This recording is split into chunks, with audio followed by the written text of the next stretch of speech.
우리가 한 시간도 1분도 1초도 주와 분리되기를 원치 않습니다.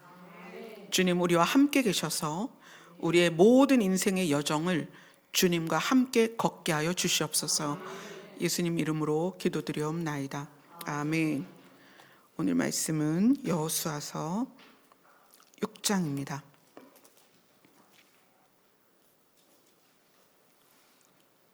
여호수아서 6장 15절부터 18절까지 함께 읽도록 하겠습니다. 여호수아서 6장 15절부터 18절까지입니다. 시작. 일곱째 날 새벽에 그들이 일찍 일어나서 전과 같은 방식으로 그 성을 7번 도니 그 성을 7번 돌기는 그날 뿐이었더라. 7번째에 제사장들이 나팔을 불 때에 여호수아가 백성에게 이르되 여호와께서 너희에게 주셨느니라. 이 성과 그 가운데 있는 모든 것은 여호와께 온전히 바치되 기생 라합과 그 집에 동거하는 자는 모두 살려주라. 이는 우리가 보낸 사자들을 그가 숨겨 주었음이니라. 너희는 온전히 바치고 그 바친 것 중에서 어떤 것이든지 취하여 너희가 이스라엘 진영으로 바치는 것이 되게 하여 고통을 당하게 되지 아니하도록 오직 너희는 그 바친 물건에 손대지 말라. 아멘. 우리가 지난주에는 여호수아서 6장을 통해서 이스라엘 백성이 할례를 받는 여호수아서 5장을 통해서 이스라엘 백성이 할례를 받는 내용을 함께 나눴어요. 할례는 뭐냐면 누군가가 여러분을 향해서 너는 누구냐라고 물었을 때 나는 하나님의 자녀입니다. 이스라엘에게서는 할례라는 것이 너는 누구냐라고 물었을 때 나는 하나님의 백성입니다 라고 말할 수 있는, 그래서 하나님께 속한 자라는 구분을 위한 예식이었고 의식이었다. 그런데 하나님께서는 그 할례를 육신에 하지 말고 어디에 해라? 마음에 해라. 마음에 해라. 그것이 지금 이 시대에 우리에게 너는 누구냐 했을 때 나는 하나님의 자녀입니다. 그러면 하나님의 자녀입니다라는 할례가 어디에서 드러나느냐? 마음에서 드러난다. 그 마음의 할례가 우리에게 필요하다는 것을, 그래서 하나님과 나와의 관계가 증명될 수 있는 것, 그것은 마음의 변화다. 물론 처음에는 몸이 교회를 오고 몸이 예배에 참여하고 몸이 기도를 하고 몸이 찬양을 하지만 최종적으로 하나님과 내가 관계가 있다. 그런데 그 관계를 들어가 보니 하나님이 나의 아버지더라. 그래서 내가 하나님을 아버지라고 고백한다면 너는 누구냐라고 물었을 때 내가 하나님의 자녀입니다라는 것은 입술의 고백이 아니라 마음의 변화입니다. 그것이 내 삶에서 드러나게 될 것이고, 정말 내 마음이 변했다면, 내 마음의 할례가 이루어졌다면 타인도 그걸 알 수 있다는 거예요. 자, 이스라엘 백성을 하나님께서 애굽에서 데리고 나와서 열하루 길을 40년을 돌고 돌아 마침내 요단강을 건넜고, 요단강을 건넌 이스라엘 백성에게 너는 누구냐라는 질문에 나는 하나님의 백성입니다라는 구별을 주기 위해서 하나님께 속한 자라는 구분을 위한 할례를 했습니다. 할례를 하고 그 다음에 하나님께서 이스라엘 백성들에게 말씀을 하세요. 이 내용이 이제 6장 전체에 나오는데 6장 1절을 같이 읽습니다. 같이 읽습니다. 시작. 이스라엘 자손들로 말미암아 여리고는 굳게 닫혔고 출입하는 자가 없더라. 여호와께서 2절까지 같이 읽습니다. 시작. 여호와께서 여호수아에게 이르시되 보라 내가 여리고와 그 왕과 용사들을 내 손에 넘겨 주었으니. 그래서 하나님께서는 방법을 알려주세요. 매일 그 성을 한 번씩 돌아라. 그래서 그거를 6일 동안 돌아라. 그것을 이제 3절에 말씀하세요. 3절을 같이 읽습니다. 시작. 너희 모든 군사는 그 성을 둘러 성 주위를 매일 한 번씩 돌되 엿새 동안 그리하라. 그래서 여기서 이제 군사라고 표현되는데 이스라엘 백성들을 하나님께서는 처음에 애굽에서 나올 때에도 그들에 대해서 군사라고 표현을 하세요. 군대다, 나의 군대다 이렇게 표현을 하시죠. 그래서 이스라엘 백성들이 각각의 역할을 가지고 성을 돌아요. 며칠 동안 처음에는 하루에 한 바퀴를 돕니다. 그거를 엿새 동안 해라 그렇게 얘기를 하세요. 그리고 7번째 날에 대해서 말씀하세요. 4절을 같이 읽습니다. 시작. 제사장 7은 7 양강 나팔을 잡고 언약궤 앞에서 나아갈 것이요 7째 날에는 그 성을 7번 돌며 그 제사장들은 나팔을 불 것이며, 그 다음에 그 7번째 날에 7바퀴를 돌고 그리고 성을 부셔라. 그게 아니고 5절을 한번 읽어보세요. 시작. 제사장들이 양강 나팔을 길게 불어 그 나팔 소리가 너희에게 들릴 때에는 백성은 다 큰 소리로 외쳐 부를 것이라. 그리하면 그 성벽이 무너져 내리리니 백성은 각기 앞으로 올라갈지니라 하시매.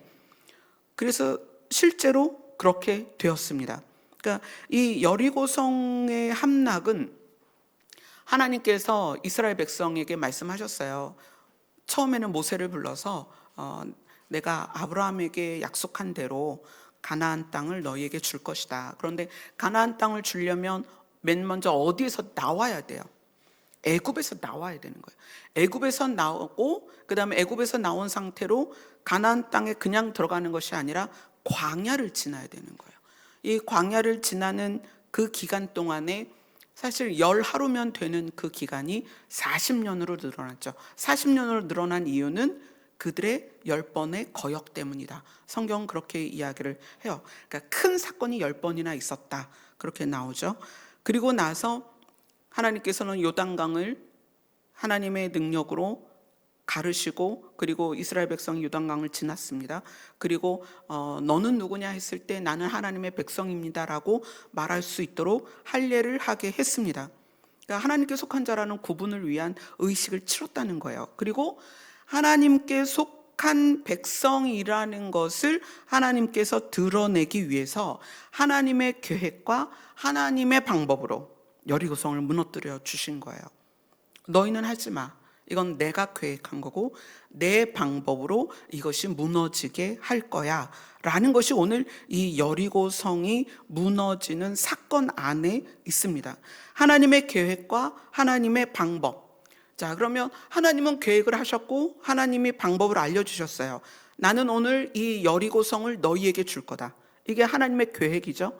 그 다음에 하나님의 방법은 뭐냐면 이스라엘 백성에게 여리고성을 하루에 한 바퀴씩 6일 동안 돌고 7째 날은 7바퀴를 돌아라 그래요. 이게 하나님의 방법이에요. 그리고 너희가 7번 돌고 나서 나팔 소리 마지막 소리에 너희가 소리를 지르면 어떻게 될 거다? 무너질 거다. 그러면 무너진 다음에 너희는 그냥 들어가라. 이게 하나님의 계획과 하나님의 방법이에요. 그러면 하나님의 계획과 하나님의 방법에 대한 우리의 반응은 무엇이어야 되는가 하는 거예요. 어떻게 해야 되겠어요? 하나님이 계획을 세웠어요. 그리고 하나님의 방법을, 규칙을, 법칙을 세웠어요. 그럼 우리는 뭘 해야 될까요? 그것에 순종을 해야 되는 거예요. 성경의 역사는 거의 그래요. 하나님께서 계획하고 하나님의 방법으로 그 일을 이루세요. 그럼 거기에 그것이 이루어지는 과정에서 우리에게 요구되는 건 뭐냐면 순종해라예요. 순종해라. 자, 그래서 그 순종해라가 어디에 나오냐면 5장과 6장 사이에, 자, 여리고성을 무너뜨려야 되는 하나님의 계획과 하나님의 방법까지 다 세워졌죠. 근데 그 사이에 5장과 6장 사이에 한 사건이 있어요. 5장 13절을 읽겠습니다. 5장 13절입니다. 시작. 여호수아가 여리고에 가까이 이르렀을 때에 눈을 들어 본즉 한 사람이 칼을 빼어 손에 들고 마주 서 있는지라. 여호수아가 나아가서 그에게 묻되 너는 우리를 위하느냐 우리의 적들을 위하느냐 하니. 그러니까 여호수아가 이제 모든 그 광야에서 태어난, 애굽에서 나온 세대가 아니고 광야에서 태어난 세대들, 남자들이 다 할례를 받고 포피를 뱉기 때문에 그것이 아무는 기간이 거의 일주일이 걸린단 말이에요. 그것이 지나고 그 다음에 여호수아가 이제 모든 이스라엘 백성과 함께 여리고에 가까이 이제 다가왔습니다. 왔는데 한 사람이 칼을 빼어서 손에 들고 서 있는 거예요. 그러니까 이 사람과 여호수아가 마주돼 있는데, 사실 여호수아는 그 마주 서 있는 사람을 사람으로 보고 있는 거죠. 사람으로 지금 보고 있는 거예요. 그래서 어떻게 물어봤냐면 너는 우리 편이냐 여리고 편이냐 이렇게 묻는 거예요. 너가 지금 마치 칼을 들고 있는 모습이 장수와 같은데, 칼 좀 쓸 줄 알 것 같은데 네가 여리고 편이냐 우리 편이냐라고 이야기를 하는 거예요. 그랬더니 14절을 같이 읽습니다. 시작. 그가 이르되 아니라 나는 여호와의 군대 대장으로 지금 왔느니라 하는지라. 여호수아가 얼굴을 땅에 대고 엎드려 절하고 그에게 이르되 내 주여 종에게 무슨 말씀을 하려 하시나이까. 자, 성경은 천사들에 대해서 사람의 모습으로 나타나는 것을 여러 번 경험해요. 그죠? 소돔과 고모라를 심판하러 가는 천사들도 아브라함이 만났을 때는 사람인 줄 알았죠. 처음에는. 그러니까 사람의 모습이었단 말이에요. 근데 여기서도 지금 여호수아가 칼을 든 사람을 만나고 장수와 같이 보여서 너는 여리고 편이냐 내 편이냐 했을 때 아니다, 나는 하나님 편이다. 하나님의 군대 대장이다. 그래서 하나님으로부터 왔다. 이렇게 얘기를 하는 거예요. 그러니까 여호수아가 깜짝 놀라서 이제 엎드리고 무슨 말을 나에게 하시려고 왔습니까? 라고 묻습니다. 자, 15절을 같이 읽습니다. 시작. 여호와의 군대 대장이 여호수아에게 이르되 내 발에서 신을 벗으라. 내가 선 곳은 거룩하니라 하니 여호수아가 그대로 행하니라. 자, 요 부분이 반복된 부분이에요. 어디에서 반복이 되냐면 출애굽기 3장으로 갑니다. 출애굽기 3장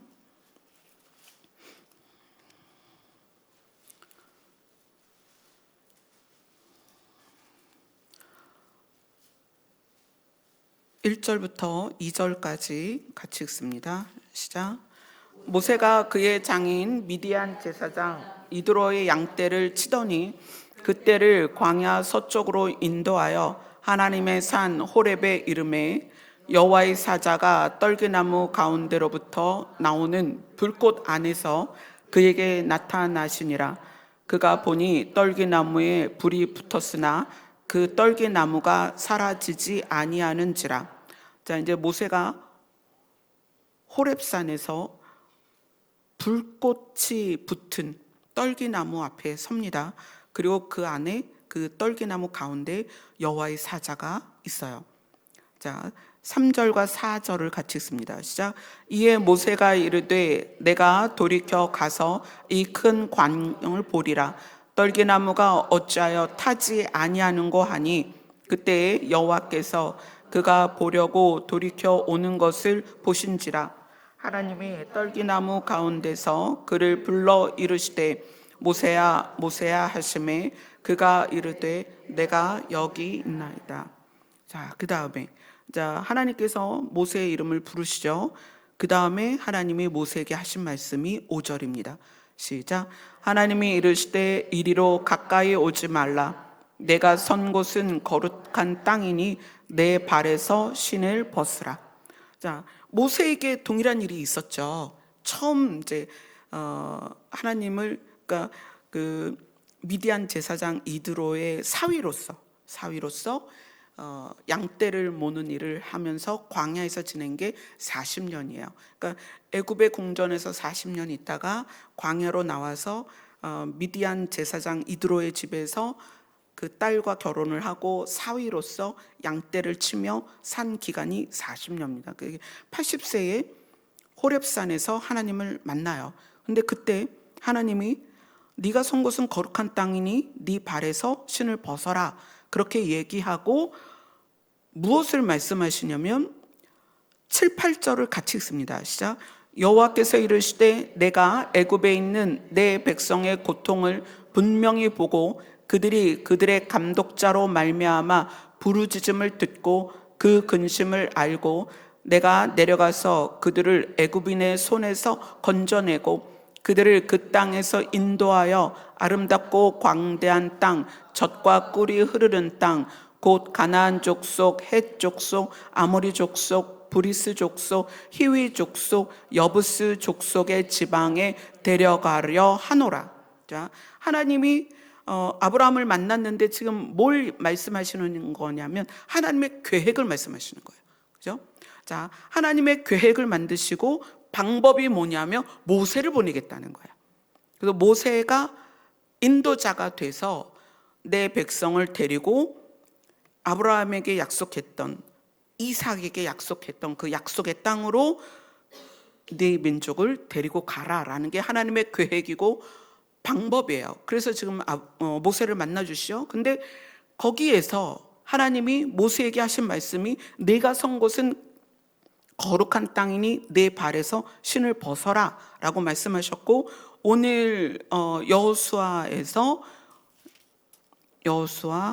5장에서 여호수아가 여호와의 군대 대장을 만났을 때 그 군대 대장이 여호수아에게 말하는 거예요. 내 발에서 신을 벗어라, 내가 선 곳은 거룩하니라, 이렇게 얘기를 한다는 거예요. 그럼 이 네가 선 곳이 거룩하다라는 것이 모세의 이야기만 보면, 모세의 내용만 보면 그 지역적 땅의 특성이 거룩한가라고 생각할 수 있어요. 왜냐하면 하나님의 산 호렙이라고 했으니까, 하나님의 산이기 때문에, 호렙산이기 때문에 지역적 특성으로서의 거룩함인가라고 생각할 수 있어요. 근데 지금 여기 여호수아에게 군대 장관이 나타나서 네가 선 곳은 거룩하다라고 말했다면, 그럼 이 거룩하다는 의미가 지역적 특성은 아니라는 거예요. 이건 뭐냐면 모세의 걸음과 여호수아의 걸음 가운데 특정한 시간이 왔다. 어떤 시간이냐면 네 방법이나 네 생각이나 네 계획이 아니라 하나님의 계획과 하나님의 방법으로 이루어질 시즌이 왔다. 네가 선 곳은 거룩한 곳이다. 너가 선 이 자리부터는 이제 하나님이 하실 것이다. 네 계획이 아니다. 네 방법이 아니다. 네 지식이 아니다. 네 경험이 아니다. 너가 이제 하나님이 계획하시고 하나님이 이루실, 하나님의 방법으로 이루실 그 스타트점에 와 있다는 거예요. 네 신을 벗어라. 네 방법을 내려놔라. 네가 할 수 없다. 누가 할 것이다? 하나님이 할 것이다. 내가 할 것이다. 그래서 이 모세가 여호와의 산 호렙에서 하나님을 만나고, 그 다음에 여호수아가 여리고 앞에서 하나님의 군대 장관을 만났을 때 이 군대 대장이나 하나님께서는 그들에게 이야기한 거예요. 네가 선 곳은 거룩하다. 네 생각과 네 지식이 침범해서는 안 된다. 이제부터는 내가 할 것이다. 이것은 내가 계획한 것이고 내 방법으로 할 것이며 내 자원을 들여서 내 식으로 이룰 것이다. 너 신발 벗어. 그건 무슨 얘기죠? 지금까지 왔던 방식으로, 그 경험에 의해서, 그 지식으로, 우리가 가져온 그 노하우가 있잖아요. 쌓여있는 그거 다 내려놔. 여러분, 우리 인생에 그런 타이밍이 있어요. 늘 그런 건 아닙니다. 그런데 우리 인생에 그런 타이밍이 있다는 거예요. 내가 할 수 없고, 때로는 나 자신이 인간으로서의 벽에 부닥칠 때도 있지만, 또 하나님께서 계획해서 우리에게 그 일을 이루시게 할 때가 있다는 거예요. 사실 우리 교회가 구리에서 예산까지 이사 오는 거 사실 우리 뜻이 아니었어요. 여러분이 교회 짓자고 말하지도 않았고요. 여러분이 교회 이사 가자고 한 것도 아니고요. 제가 이사를 원했던 것도 아니고, 제가 교회 성전을 건축한다? 제가 남편과 사역할 때도 교회 성전 짓는 거 하지 맙시다. 상가 교회도 얼마든지 가능합니다. 성전 짓는 것으로 교회가 너무 많은 그 성도들의 귀한 헌금을 낭비합니다. 그래서 저는 성전 건축 반대하는 사람이었어요. 근데 하나님이 계획하시고 땅을 주겠다, 전평을 주겠다, 그리고 일을 이루시는 거예요. 불가항력적으로. 저는 경험이 없고 저에겐 지혜도 없어요. 방법도 할 수 없어요. 그러나 일사천리로 그냥 그 쓰나미에 모든 것이 밀려가듯 우리가 지금 여기 와 있다는 거예요. 그래서 모세나 여호수아에게 하나님이 행하실 일 앞에서 이렇게 말씀하시는 거예요. 내 발에서 신을 벗으라. 내가 선 곳은 거룩하니라. 여러분, 여러분의 의지로서 또는 여러분의 경험으로 또는 지식으로 여러분의 노하우로 아무것도 할 수 없을 때 멈춰도 돼요. 그 다음은 하나님이 하십니다. 기다리셔도 돼요. 기다리면 뭐 다 망가질 것 같죠? 아무것도 안 하면 다 쪼개질 것 같죠? 아니요. 제 목회의 노하우는 아무것도 안 하는 거예요. 저는 여러분들을 찾아다니거나 붙들어다 놓고 집사님 왜 그렇게 말했어? 집사님 왜 그렇게 했어? 저 그러지 않습니다. 왜냐하면 여러분의 인생, 여러분 각각의 인생과 상황 가운데 여러분을 인도하시는 분이 하나님이시기 때문에 그래요. 제가 목사니까 이 직업적으로 포지션 자체가 여러분의 인생에 개입할 수 있는 포지션이에요. 사실 목사님들이 그거 되게 좋아하세요. 김집사 일로 와봐, 박집사 일로 와봐, 누구야 일로 와봐. 그래서 뭐 왜 그렇게 했냐, 이렇게 해라 저렇게 해라, 이게 하나님 뜻이다, 그럴 수 있다는 거예요. 그러나 모세와 여호수아를 하나님이 부르셔서 그들을 세우시고 말씀하세요. 네가 선 곳은 거룩한 땅이다. 여러분, 사역자들이 이걸 몰라요. 사역자의 사역은 사역자가 하는 게 아니에요. 하나님이 해가세요. 하나님이 이루세요. 하나님이 계획을 하시고 하나님께서 하나님의 지혜 안에서 풍부한 하나님의 신실하심으로 그 일들을 이루어 가세요. 대부분의 사역자들이 이걸 놓치고 있다는 거죠. 근데 이 여호수아가 군대 대장을, 여호와의 군대 대장을 만나고 나서 여호수아가 이것을 깨달았어요. 아, 이제부터는 내가 할 것이 아니다. 하나님께서 하실 것이다. 그래서 여호수아가 뭐라고 말하냐면 6장 10절입니다. 6장 10절 같이 읽겠습니다. 시작. 여호수아가 백성에게 명령하여 이르되 너희는 외치지 말며 너희 음성을 들리게 하지 말며 너희 입에서 아무 말도 내지 말라. 그리하다가 내가 너희에게 명령하여 외치라 하는 날에 외칠지니라 하고. 이 여호수아가 여호와의 군대 대장을 만나고 나서 명확하게 깨닫고, 아, 하나님께서 여호와께서 여호수아에게 이르되 보라, 내가 여리고와 그 왕과 용사들을 내 손에 넘겨 주었다. 그리고 이게 계획이죠. 그 다음에 방법은 여리고 성을 처음에는 한 바퀴씩 돌아라. 매일 6일 동안 돌아라. 그 다음에 7번째 날에는 7바퀴를 돌아라. 그리고 나서 나팔을 불되 마지막 나팔 소리에 소리를 질러라. 그럼 무너질 것이다 라는 것이 하나님의 계획입니다. 그것을 듣고 여호수아는 온전히 거기에 순종이 돼서 백성들에게 이야기하는 거예요. 너희는 아무 소리 내지 마라. 아무 말 하지 마라. 그러지 않겠어요? 이 백성들이 아니 여호수아 그게 말이 되냐고. 지금 여리고성이 저렇게 든든하게 그 여리고성의 성폭이 사람이 왔다 갔다 하고 그렇게 넓단 말이에요. 그래서 그 기생 라합이 그 여리고성 성벽에서 그렇게 이제 그 사람들이 숙식할 수 있는 술집을 하는 거거든요. 그런데 이 이스라엘 백성이 볼 때에 아니 저기를 뺑뺑 돈다고 저게 무너져? 그럼 말을 할 거 아니에요. 여호수아 그게 되겠어? 그게 말이 돼? 우리가 전략을 짜서 쟤네들 잘 때 성문을 부셔가지고 들어가야 될 거 아니야?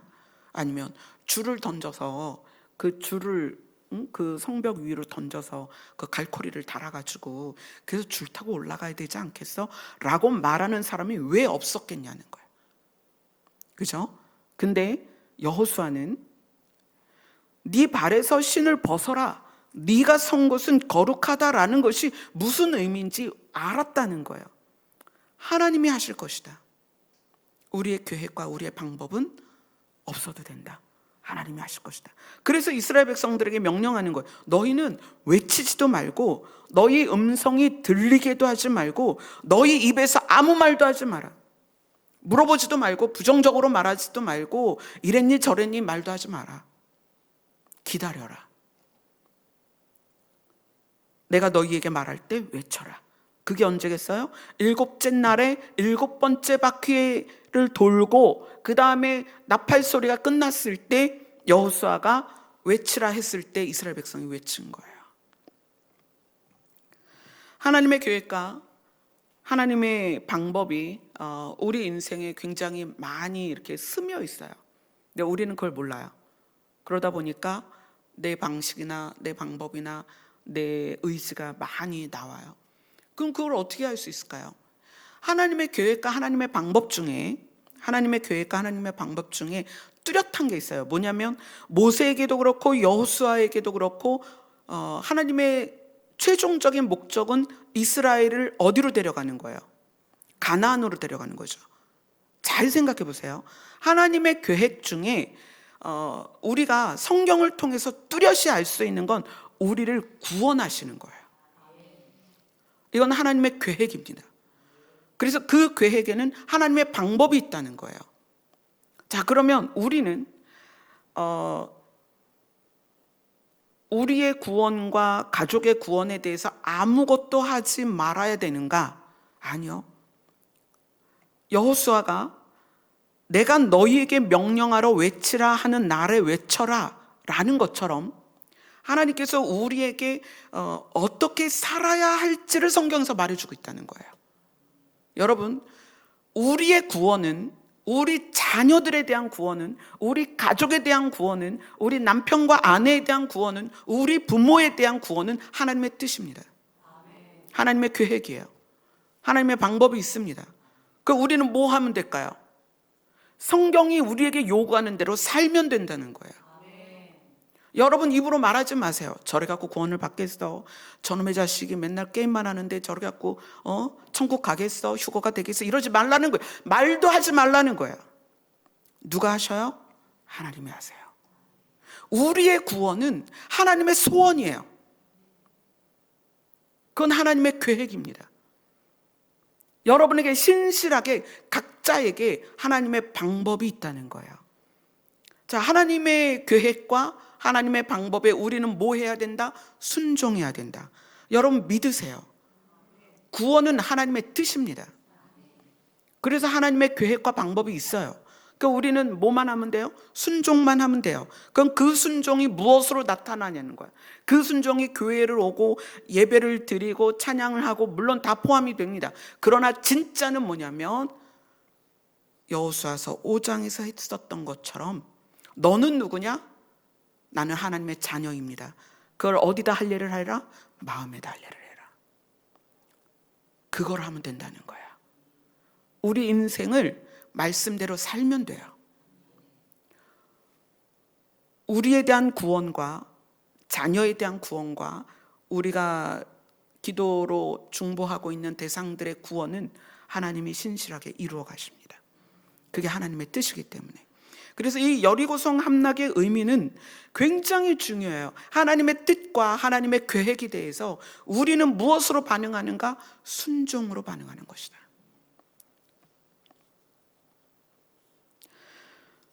자, 그 다음에 여호수아서 6장 22절을 보겠습니다.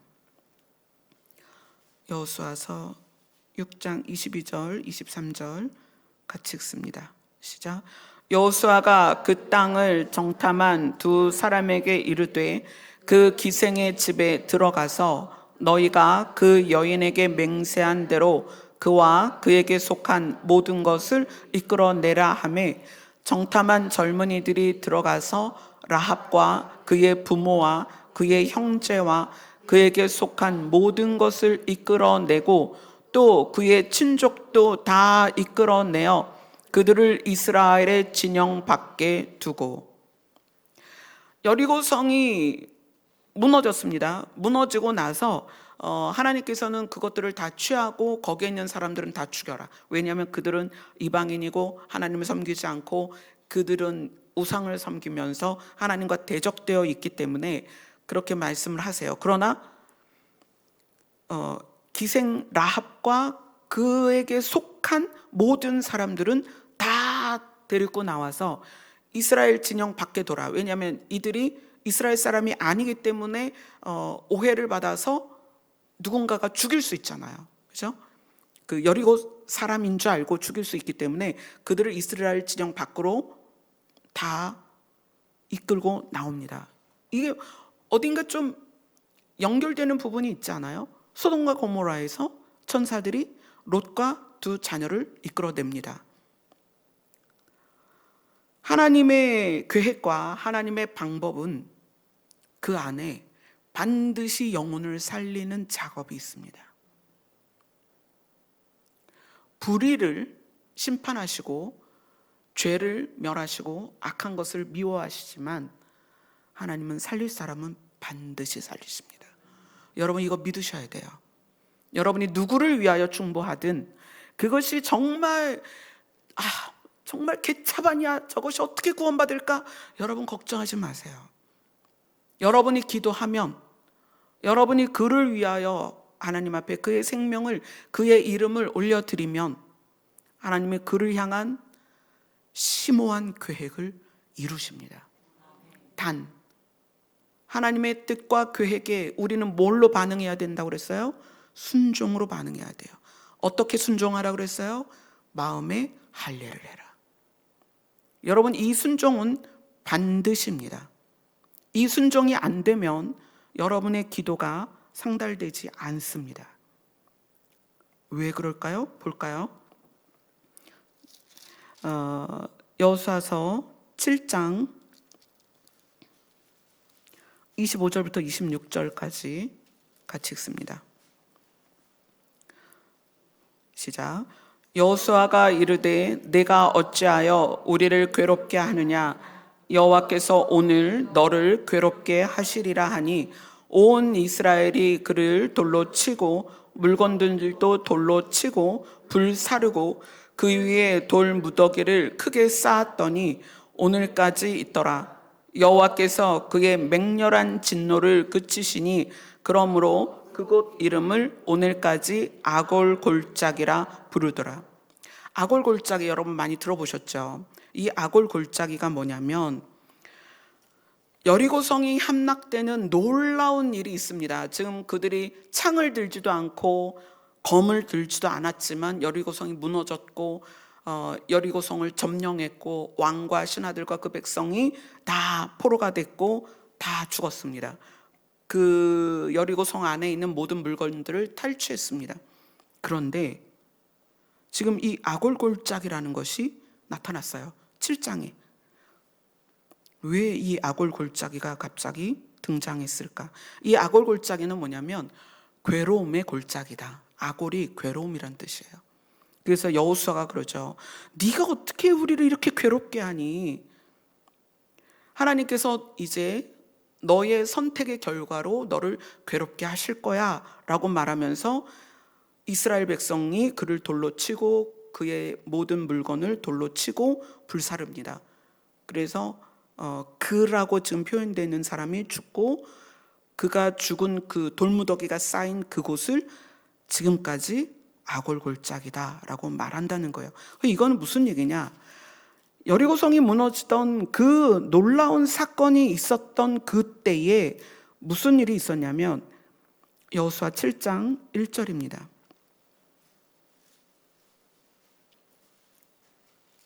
같이 읽습니다. 시작. 이스라엘 자손이 온전히 바친 물건으로 말미암아 범죄하였으니 이는 유다 지파 세라의 증손 삽디의 손자 갈미의 아들 아간이 온전히 바친 물건을 가졌음이라. 여호와께서 이스라엘 자손에게 진노하시니라. 하나님께서 여호수아에게 뭐라고 말했냐면 여리고성을 무너뜨리고 거기에 속한 사람들을 다 죽이고 거기에 속한 물건을 아무것도 너희는 소유하지 마라. 그거를 그냥 가져다가 하나님께 바쳐라. 여호와께 바쳐라. 그 물건에는 어떻게 해라? 손도 대지 마라. 그게 저기 6장 18절에 나와요. 그것을 취하면 너희가 고통을 당하게 될 거니까 너희는 그 바친 물건에 손도 대지 마라. 여기는 이제 온전히 바친다 이렇게 표현되어 있지만 다른 성경에서는 그것은 저주받은 물건이다 이렇게 나와요. 그것은 저주받은 물건이기 때문에 손도 대지 말고 그것은 그냥 하나님 앞에 두어라 이렇게 표현이 되거든요. 그런데 그 저주받은 물건 또 하나님께만 드려야 되는 그 물건에 대해서 아간이 그 물건을 가졌다는 거예요. 7장 21절을 봅니다.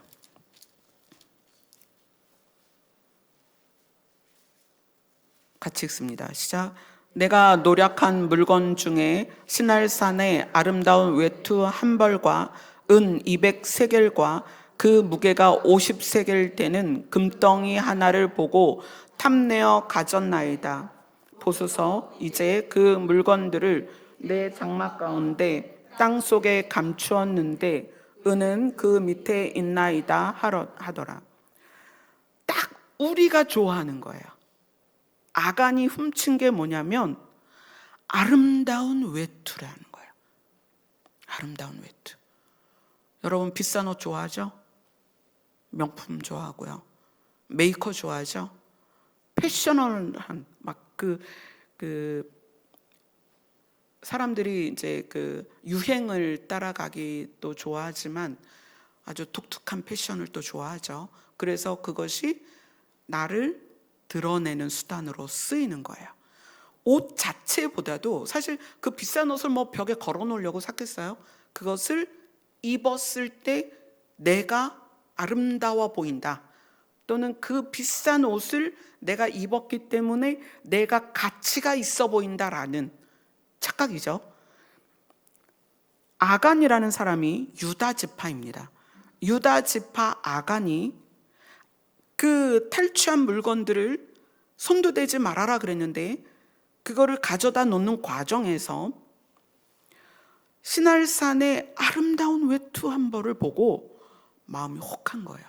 와, 저거 좀 입었으면 좋겠다. 그래서 그거를 훔칩니다. 그 다음에 은과 금덩어리를 봅니다. 그리고 뭐라고 말하냐면 탐내어 가졌나이다. 하나님의 뜻과 하나님의 계획, 하나님의 방법에 대하여 인간의 가장 큰 대적이 뭐냐면 탐심입니다. 그것 때문에 사실 교회들이 맛을 잃고 버려지는 거예요. 왜 이 땅에 지금 2026년 대한민국의 교회들이 얼굴을 들지 못하는가? 이것 때문이에요.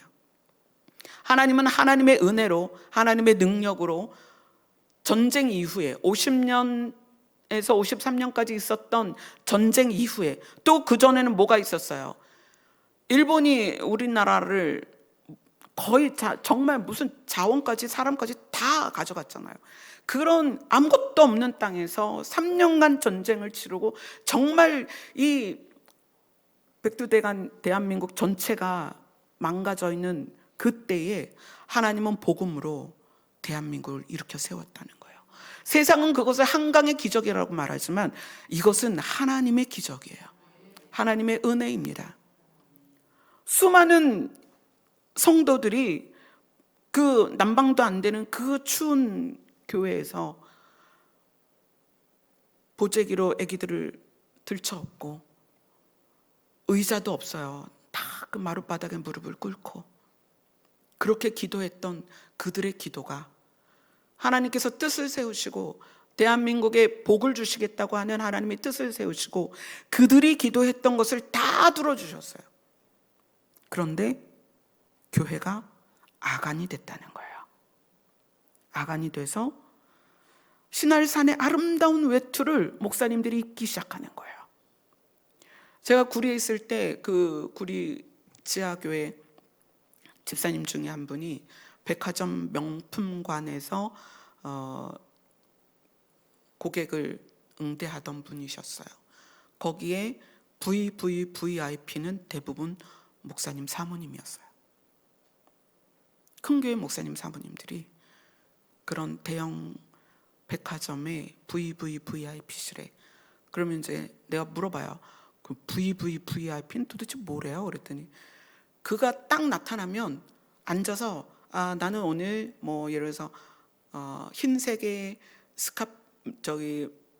리본을 멜 수 있는 그런 블라우스를 보려고 왔어요. 그러면 각종 메이커의 그 흰색의 긴팔에 샤방샤방하고 목에 이렇게 멜 수 있는 블라우스를 쫙 갖다 준대요. 딱 놓고 고르세요. 그럼 거기서 고르면 거기서 계산하고 쇼핑백에 담아서 그럼 이제 그동안 뭐 차가 나오고 디저트가 나오고 막 그런다는 거예요. 제가 이걸 보면서 너무 슬펐어요. 우리가 좀 그러고 있구나. 여러분이 살아있는 건 은혜가 아닌 게 없다는 거예요. 우리는 하나님의 은혜로 살아있고 하나님의 은혜로 하나님의 자녀가 됐고 우리는 하나님의 은혜로 구원받아서 지금 우리가 하나님의 은혜로 하나님을 아버지라 부르고 있어요. 근데 우리는 아간처럼 신할산의 아름다운 외투가 너무 좋은 거예요. 한 300만 원짜리 되는 백 누가 준다 그러면 따라가겠죠, 여러분. 애기들한테 누가 사탕 준다 그래도 따라가지 마 그러는데 그런 엄마가 300만 원짜리 백을 하나 딱 보여주면 따라가겠죠. 그러지 않아요? 지금 아간 같다는 거예요. 그래서 그 신할산의 아름다운 외투 한 벌과 은덩어리와 금덩어리를 보고 탐내어 가졌나이다. 이렇게 아간이 이야기를 합니다. 탐심은 하나님의 은혜에 대한 반역입니다. 반역이에요. 그러면 은혜에 대해서 우리가 탐심이 아니라 어떻게 반응을 해야 돼요? 여러분, 감사합니다요. 제가 오늘 콧구멍 2개로 숨 쉴 수 있어서 감사하고요. 2눈으로 볼 수 있어서 감사하고요. 2귀로 들을 수 있어서 감사하고요. 2발로 걸을 수 있어서 감사하고요. 여러분 손 안 부러져서 그걸로 밥 먹을 수 있으니 감사하고요. 감사한 게 수두룩 빽빽하다는 거예요. 여러분 스스로 머리카락을 나게 하겠어요? 여러분 스스로 이 내장 안에서 소화를 시키는 걸 여러분이 하겠어요? 우리는 아무것도 안 하는데 내가 살아있다는 거예요. 이게 놀라운 거예요. 여러분 나를 위해서 뭘 하세요? 물론 먹기는 하죠.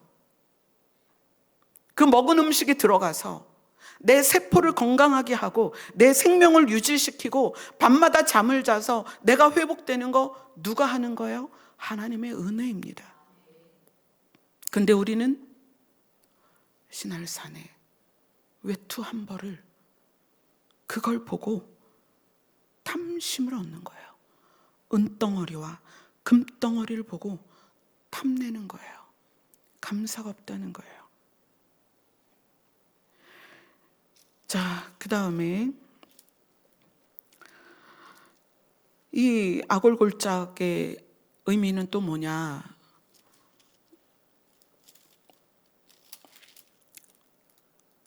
여호수아서 7장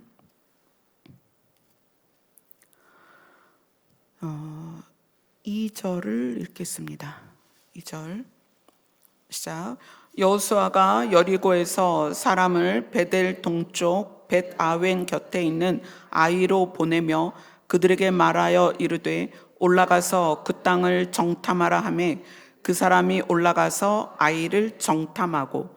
자, 여리고성 옆에 조그만한 아이성이 있었어요. 그러니까 이제 야, 이참에 여리고가 다 무너졌으니 아이성은 많이 갈 필요도 없습니다. 몇 사람 가서 그냥 저것도 확 무너뜨립시다 라고 사람들이 이야기를 하는 거예요. 그래서 7장 3절에서 5절까지 같이 읽습니다. 시작. 여호수아에게로 돌아와 그에게 이르되 백성을 다 올라가게 하지 말고 2-3천 명만 올라가서 아이를 치게 하소서. 그들은 소수이니 모든 백성을 그리로 보내어 수고롭게 하지 마소서 하므로 백성 중 3천 명쯤 그리로 올라갔다가 아이 사람 앞에서 도망하니 아이 사람이 그들을 36명쯤 쳐 죽이고 성문 앞에서부터 스바림까지 쫓아가 내려가는 비탈에서 쳤으므로 백성의 마음이 녹아 물같이 된지라. 아이성 옆에 조그만한 아이성이 여리고성 옆에 아이성이 있었는데 그 정탐꾼들이 갔다가 온 거예요. 껌이에요, 껌. 많이 올라갈 필요도 없어요. 그냥 2-3천 명 가면 그냥 싹쓸이하고 올 거예요. 여리고성의 경험이 자기들의 능력이라고 착각하는 거예요. 여러분, 탐심이 뭐냐면 하나님의 은혜를 내 능력이라고 오해하는 거예요. 그래서 여리고성은 정말 퍼펙트하게 하나님의 뜻과 계획으로 무너졌잖아요. 근데 그 여리고성이 무너지고 그 안에 왕과 백성들을 다 잡아서 죽이고 거기에 있는 물건들을 다 탈취하고 그것을 하나님께 바치고 간땡이가 부은 거야. 내 경험이 내 능력이라고 생각하는 거예요. 그래서 2-3천 명만 보내면 저 아이성을 다 무너뜨리고 오늘 아이성까지 함락해 버립시다 라고 이스라엘 백성들이 이제 흥이 돋은 거야. 막 열기가 올라온 거예요. 그래서 어떻게 했어요? 보냈어요. 3천 명쯤 보냈어요. 3천 명쯤 올라갔다가 36명쯤 쳐서 죽고 다 도망갔다는 거예요. 근데 도망가는데 그 아이성 사람들이 스바림까지 쫓아가서 비탈에서 그들을 또 죽였어요. 백성들의 마음이 녹아 물같이 된지라. 불처럼 일어났더니 다 녹아버렸다는 거예요. 불같이 된 거예요. 여러분, 하나님의 은혜는 우리 능력이 아니에요. 목사님들이 특히 교회가 몇만 명 모이고 몇십만 명 모이면 목사님들의 능력인 줄 알아요. 아니요. 하나님의 은혜입니다. 생명을 살리고자 하는 하나님의 은혜라는 거예요. 그래서 목사님들은 여기다가 뽕 넣으면 안 돼요. 여기에 힘주면 안 돼요. 목이 뻣뻣하면 안 된다는 거예요. 여러분 사업을 하고 어떤 직장을 가고 어떤 일을 해서 좀 잘 될 수 있어요. 그것이 여러분의 노력의 결과일 수도 있고 은혜의 결과일 수 있다는 거예요. 근데 우리는 인생에서 우리가 경험하는 일들을 우리의 능력이라고 착각을 해요. 그래서 이런 아이성 같은 일이 생긴다는 거예요. 여호수아 7장 12절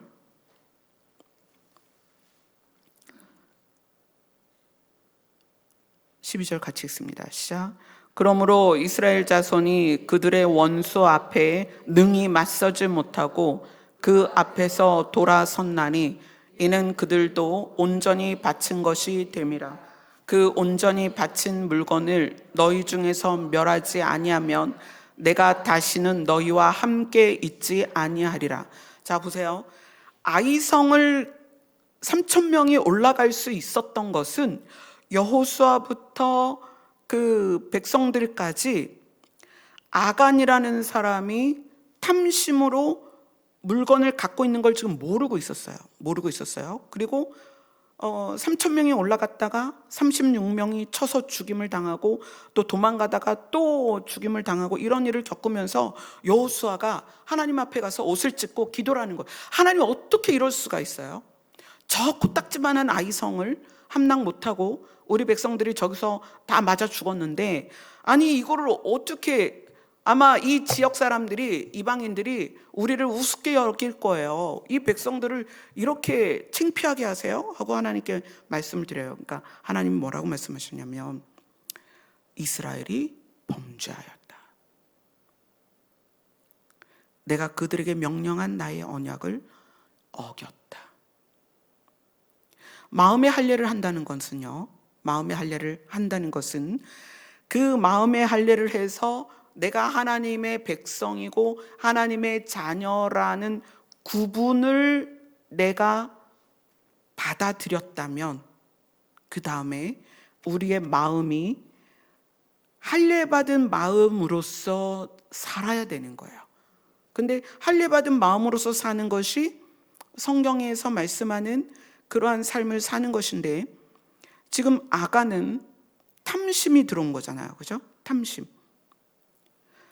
할례받은 마음으로서는 절대로 가질 수 없는 것이 탐심이란 말이에요. 그리고 그 탐심이 들어오면 괴롭게 되고요. 자기 자신도 괴롭게 되고 자기가 속한 곳이 괴롭게 돼요. 그래서 이스라엘 자손이 원수 앞에 능히 맞서지 못한다라는 표현이 나오죠. 자, 13절을 읽겠습니다. 시작.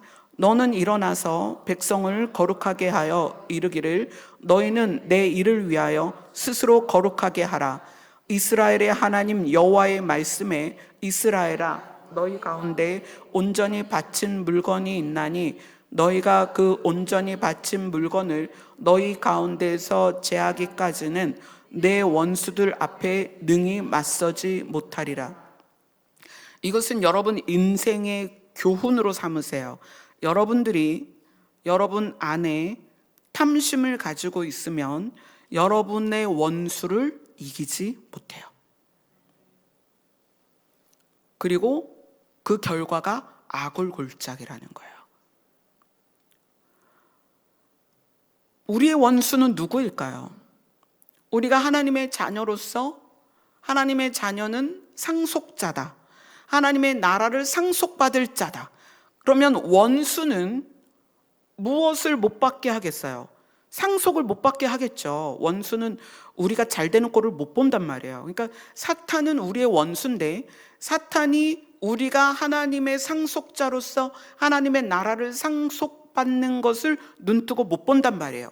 그러면 우리에게 와서 계속 방해하고 우리를 괴롭게 하고, 또는 우리를 하나님과 관계를 멀어지게 하고 단절시키고 하나님과 불편하게 하고, 우리를 그래서 상속자의 우리의 자격을 상실하게 하는 게 사탄의 목적이란 말이에요. 그런데 우리가 거룩하게 하지 않고, 우리 마음을 거룩하게 하지 않고 순종되어지지 않으면, 성경은 뭐라고 말하냐면 능히 맞서지 못할 것이다. 누구를? 원수를. 여러분 안에 탐심은, 여기선 내용이 나오잖아요. 외투 한 벌과 은과 금덩어리. 그 상징하는 게 무엇인지 여러분 아시잖아요? 이런 것에 대한 탐심을 우리가 다스리지 못하면, 스스로 거룩하게 하라는 것은 다스리란 얘기예요. 이것을 우리가 다스리지 못하면 원수를 능히 맞서지 못할 것이다. 원수와 싸워서 이길 수 없다. 원수와 싸워서 승리할 수 없다. 이거 지금 굉장히 두려운 말이에요. 그래서 우리가 우리를 스스로 다스리지 못하고 결국 그 탐심에 사로잡히면 그 결과가 뭐다? 오늘 여호수아 7장 마지막 절이 아골골짝이라 부르더라. 아골골짝이라는 거예요. 괴로움의 골짝이라는 거예요. 자, 이사야서 우리 시간이 많이 갔지만 요거를 마무리하고 마치겠습니다. 이사야서 57장입니다.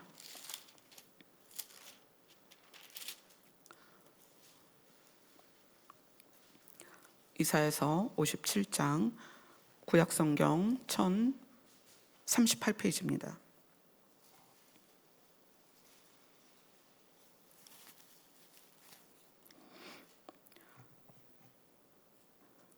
자, 15절 같이 읽습니다. 이사야 57장 15절입니다. 시작. 지극히 존귀하며 영원히 거하시며 거룩하다 이름하는 이가 이와 같이 말씀하시되 내가 높고 거룩한 곳에 있으며 또한 통회하고 마음이 겸손한 자와 함께 있나니 이는 겸손한 자의 영을 소생시키며 통회하는 자의 마음을 소생시키려 함이라. 하나님께서는 영원히 거하시면은 영원에 계시다는 거예요. 우리 같이 시간 안에 계신 게 아니고 시간 밖에, 시간이 없는 곳에 계시다는 거예요. 영원에 거주하시고 거룩하신 분이 말씀하십니다. 통회하고 마음이 겸손한 자와 함께 있겠다. 겸손한 자의 영을 소생시키며 겸손한 자의 영을 다시 살아나게 할 것이고 통회하는 자의 마음을 다시 살아나게 할 것이다. 통회하는 자란 자기가 지은 죄를 뉘우치고 다시는 죄를 짓지 않겠다고 결심하는 거예요. 자, 우리가 지금 이 여리고와 아골 골짜기 사이에서, 그죠? 아간을 보면서 사실 우리의 모습이잖아요. 그죠? 아간이 우리의 모습이란 말이에요.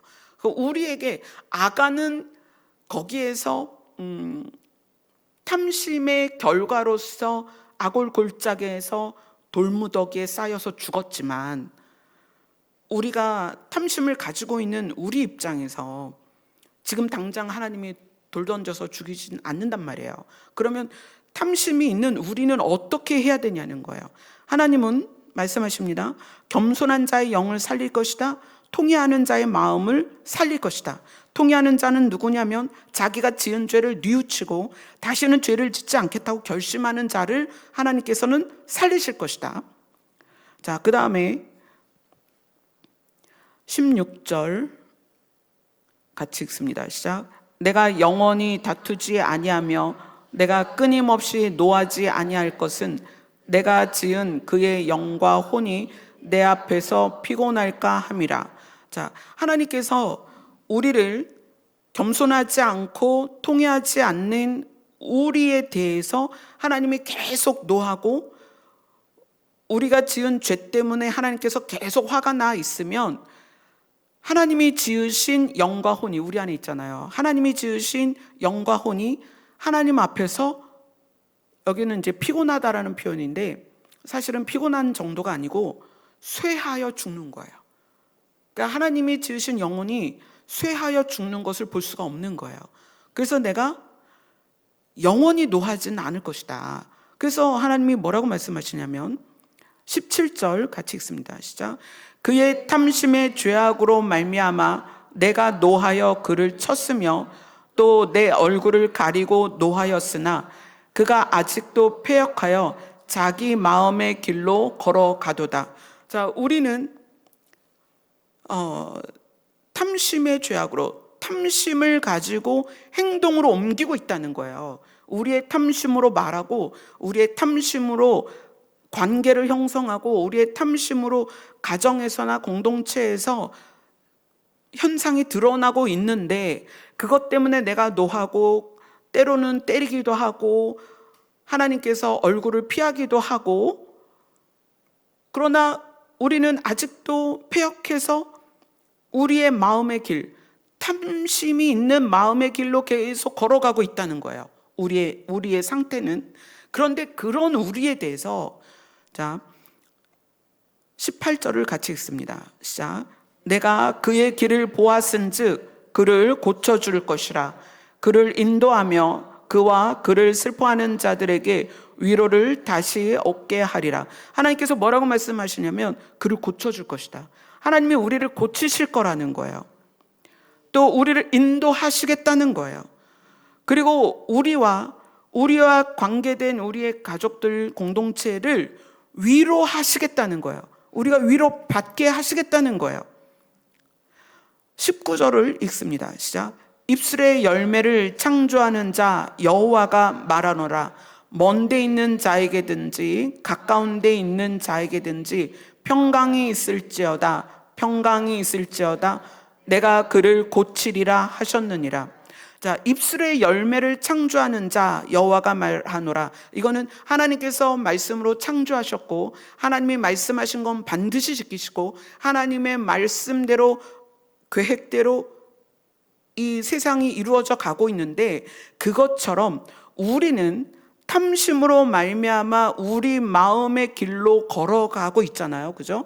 그런데 입술의 열매를 창조한다는 것은 뭐냐면 우리의 마음은 아직까지 탐심에 붙들려 있지만 우리가 겸손하여서 통회하는 마음으로 하나님 이제 다시는 안 그럴게요 라고 말을 하면, 자, 아시겠죠? 아직 우리는 탐심에 매어 있습니다. 아직 명품이 좋고 화려한 게 좋고 아직 내가 늙어가는 걸 인정할 수 없어서 병원에도 가고 주름도 피고 염색도 하고 쌍수도 하고 약도 먹고 우리는 그럴 수 있어요.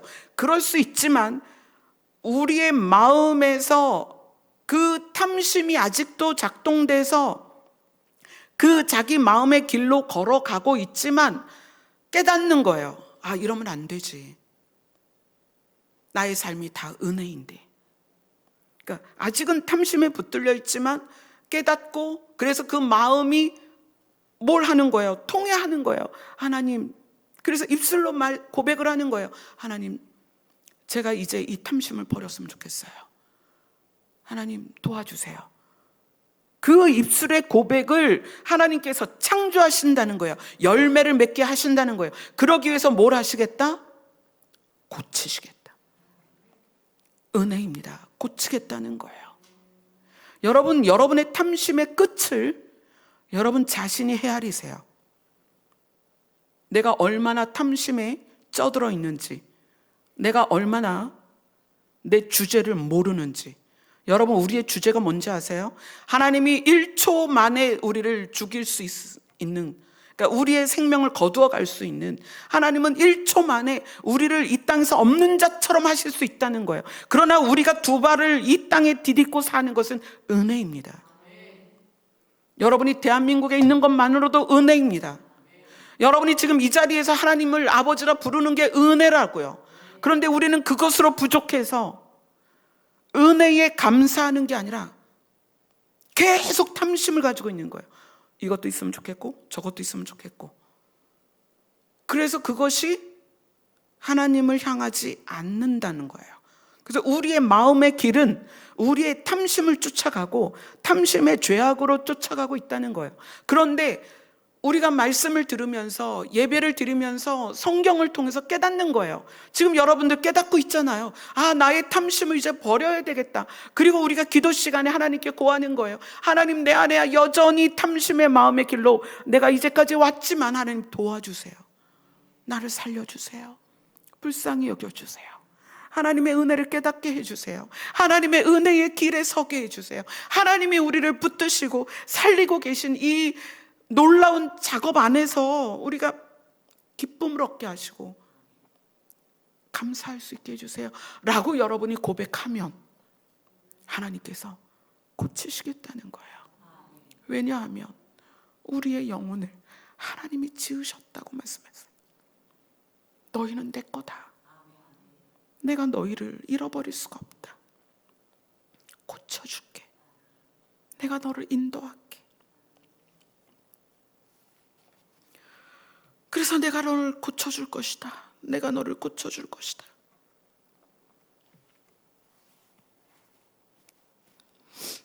이게 하나님의 마음이라는 거예요. 아간이라는 사람은 본복이죠, 사실은. 탐심의 결과가 아골골짜기예요. 탐심을 가지고 있으면 자신도 괴롭고요. 아골이라는 뜻이 괴롭다는 뜻이에요. 내가 탐심을 가지고 있으면 내 자신이 괴롭고요. 탐심을 내가 가지고 있으면 주변 사람이 다 괴로워요. 왜냐하면 내 탐심을 이루기 위해서 주변을 빨대를 꼽아야 되잖아요. 그들의 에너지를 내가 뽑아 먹어야 되잖아요. 나를 위해 춤추게 하고 나를 위해 애쓰게 만드는 거거든요. 내 탐심 때문에. 그래서 하나님은 아간을 아골 골짜기라는 곳에서 돌무더기에 죽는 샘플을 만드십니다. 그러나 이사야서에서는 말씀하세요. 너희가 통회하는 마음으로 나에게 겸손한 마음으로 통회하는 마음으로 나에게 살려달라고 말을 하면 내가 너를 고쳐줄 거야. 반드시 고쳐줄 거야. 내가 너를 인도할 거야. 그래서 너도 위로를 받게 하고 너의 주변도 위로를 받게 할 거야. 그렇지 않겠어요? 탐심 때문에 가족들을 덜덜덜 볶는 사람이 있다면 그가 하나님의 고치심을 통해서 주변이 그 위로를 받을 거 아니에요. 그렇죠? 오늘 여리고성과 아골 골짜기는 우리의 인생이에요. 우리의 인생이에요. 여러분의 숨쉬고 살아있는 이건 은혜입니다. 감사하셔야 돼요. 그 외의 것을 여러분들이 아간처럼 원하는 거 탐심이에요.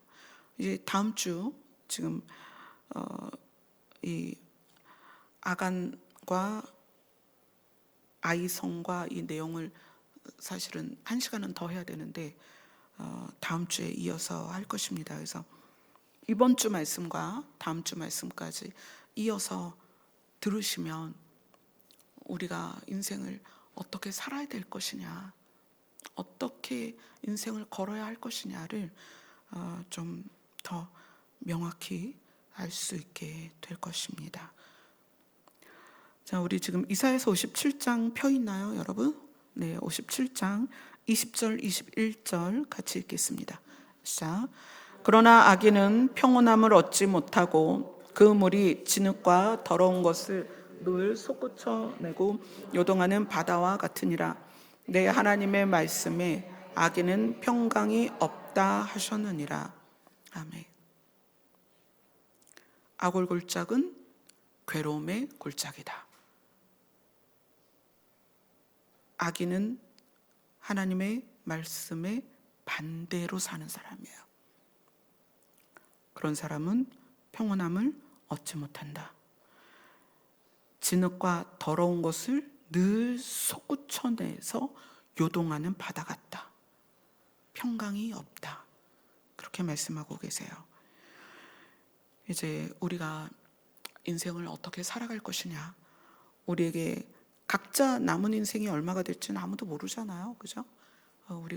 우리에게 주어진 시간을 살아내야 되는데, 사실 오늘 주인공 여호수아와 아간과 여리고와 아이성에 대해서 이야기했지만 이거와 별개로 또 우리는 인생에서 고난이 있어요. 각자 겪는 어려움이 있고 우리가 견뎌야 될 몫들이 있어요. 견디세요. 안 죽어요. 견디세요. 하나님은 함께 하십니다. 하나님께서 말씀하시잖아요. 내가 고쳐줄게. 내가 인도할게. 네가 위로를 받을 수 있도록 해줄 거야. 하물며 우리가 우리의 잘못이 아니더라도 당하는 고난들이 있습니다. 견디세요. 하나님께서 반드시 위로를 받게 하실 것입니다. 아멘. 우리 찬양하겠습니다.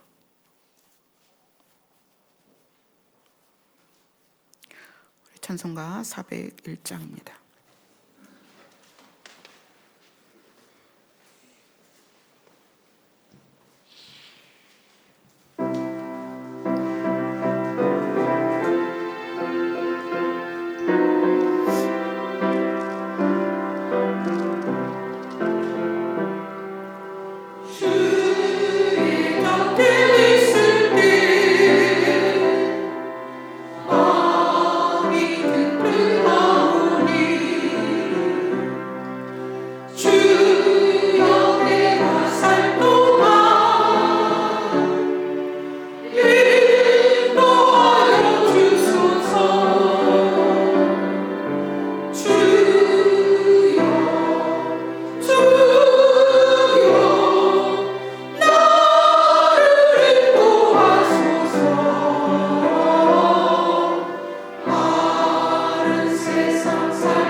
하나님은 우리에 대한 계획을 세우셨습니다.